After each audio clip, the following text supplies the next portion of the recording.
அனைவருக்குமே வணக்கம். சற்று முன் கிடைத்திருக்கக்கூடிய ஒரு மிக மிக முக்கியமான செய்தி ஒன்று வெளியாகி உள்ளது. சற்று முன் அமைச்சர் துரைமுருகன் அதிரடி கைது, டெல்லிக்கு தூக்கிய அமலாக்கத்துறை, இது மாதிரி செய்திகள் வெளியாகிருக்கு. இப்போ பார்த்தீங்கன்னா சென்னையில் அவருக்கு சம்மந்தப்பட்ட நிறுவனங்களிலும் அவருடைய வீடுகளிலும் வேலூரில் இருக்கக்கூடிய அவருடைய மகன் கதிர் ஆனந்த் அவருடைய வீடுகளிலும் அவருடைய நண்பர் வீட்டிலும் பார்த்தீங்கன்னா அதிரடியாக ரைடுகள் பார்த்தீங்கன்னா 3 நாட்களாகவே தொடர்ந்து நடந்து வந்திருந்த நிலையில் இன்றும் சில இடங்களில் ரைடுகள் நடக்கும் அப்படின்ற மாதிரி தான் இப்போ அமலாக்கத்துறை அதிரடியாக பார்த்தீங்கன்னா ஒரு பரபரப்பான செய்தி வெளியாகி வருகின்ற நிலையில் தான் அமைச்சர் துரைமுருகன் அவர்கள் திடீர்னு பார்த்தீங்கன்னா நேற்று இரவே டெல்லிக்கு தூக்கப்பட்ட சம்பவம்.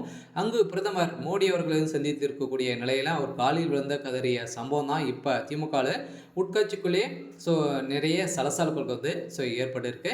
இதை பற்றி இந்த வீடியோவில் பார்க்கலாம். அதுக்கு முன்னாடி நம்ம சேனலுக்கு இப்போ தான் நீங்கள் முதல் முறையாக வந்திருக்கீங்க அப்படின்னா மறக்காமல் நம்மளுடைய சேனலை சப்ஸ்கிரைப் பண்ணி சப்போர்ட் பண்ணுங்கள்.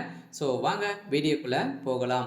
அமைச்சர் துரைமுருகன் அதிரடியாக கைது செய்யப்பட்டிருக்கார் இல்லையா? அவருடைய வீடுகளில் எக்கச்சக்கமான டாக்குமெண்ட்டுகளும் நிறைய ஆதாரங்கள் சிக்கிய சம்பவத்தினால ஏற்கனவே 2019 ஆண்டு காலத்தில் நிறைய ஊழல் செஞ்சுருக்காரு. 16,000 கோடிக்கு மேலே பார்த்தீங்கன்னா இவர் ஊழல் செஞ்சுருக்காரு. இதன் அடிப்படையில் தான் இப்போ அந்த நிலுவையில் இருந்த அந்த விவகாரத்தில் பார்த்தீங்கன்னா இப்போ அதிரடியாக அமைச்சர் துரைமுருகனுடைய வீட்டிலும் அவருக்கு சம்மந்தப்பட்ட நிறுவனம் ரைடுகளும் நடந்து அவருடைய மகன் வீடுகள் பார்த்தீங்கன்னா ரைடுகள் நடந்தது.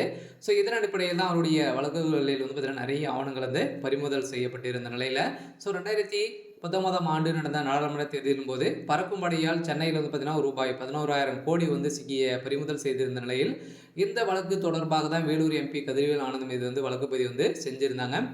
இந்த வழக்கை எதிர்த்து இந்த சோதனை வழக்கு தொடர்ச்சியாக சில ஆவணங்கள் சிக்கியதாக கூறப்பட்டு வந்திருந்த நிலையில் தான் இந்த ஆதாரத்தின் அடிப்படையில் இதில் அமைச்சர் துரைமுருகனும் அவருடைய மகன் சிகாமணி கதிர் ஆனந்த் அவர்களுக்கும் பார்த்தீங்கன்னா இதில் தொடர்பு இருக்குது அப்படின்ற மாதிரி தான் அவங்க பார்த்தீங்கன்னா சிக்கிய அதிகாரிகளோடு சிக்கியிருந்தாங்க.